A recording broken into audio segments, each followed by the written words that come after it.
პირველი სიყვარული იყო შეიძლება საბავშვო ბაღამდე, არ ვიცი, ანუ ალბათ საბავშვო ბაღის ასაკი, აი ამ სახლში ძველი სახლი რო იდგა, ქვემოთ იყო ეზო ქონდა ქვედა კუთხეში და იქ ცხოვრობდნენ ეზოში პატარა ეგეთი ბინები იყო რა და როგორც მთელი სახლი ჩვენი იყო და ეგრე მდგმურებივით იყვნენ. ნუ მდგმურები იხდიდნენ სამ მანეთს.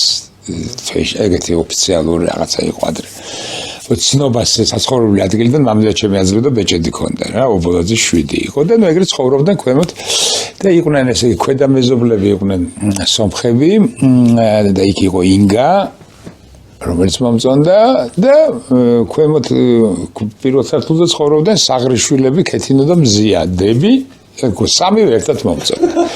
სამივე ერთად მიყვარდა და თან გავიგე რომ მამა ჩემი შუა აზიაში დაყავდა სტუდენტები მიყავდა და ეგ ვიცოდი რომ იქ მრავალწლიანობა არსებობს და ვიფიქრე რომ აი ეს მინდა მე ძალიან რომ სამივე იყო შემცოლი და რაღაცას დედაჩემ მითხრა რომ ეგეთი ბრილიანტის ბეჭედი ქონდა როგორც პატარა ბრილიანტი კი არა ალმასები იყო რა მამა ჩემის დედის რომელიც მე დედაჩემს ეგეთი 7 ეგრე მიყოლებით ალმასი იყო რა და ამას შენცოლს ვაჩუქებ როცა როგორც იციან მშობლებმა ხო ესე როგორ გაიზრდები და მოგეთ ამიღია ეს ერთი ცალი და ჩაუტანე ქეთინოს უმცროს ქალიშვილს და მახსოვს საცალ დედამის ბაბუცა იყო ეგ დაბალი ქალი იყო ამოვარდა გადარეული და შეთან რა შეესწავლა მაგ დააბრუნეს ბეჭედი შეგახსოვს შენი პირველი შეყვარებული სახელი?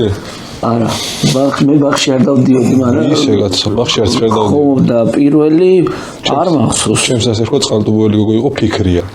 არ მახსოვს მართლა ახლა იგი ანუ ბაღის ასე მე უკვე დიდობაში ვისაც გავუთხილე პირველად სიყვარული ეგ წყალტუბოში ესე დიდი ბუჩქი რაღაც ლამაზი ყვავილები იმას გავუდანდი ხოლმე და მამა ჩემის მამიდის სახლი იყო გიჟისგავ და იმას გამისხიპე ესე ყვავილები.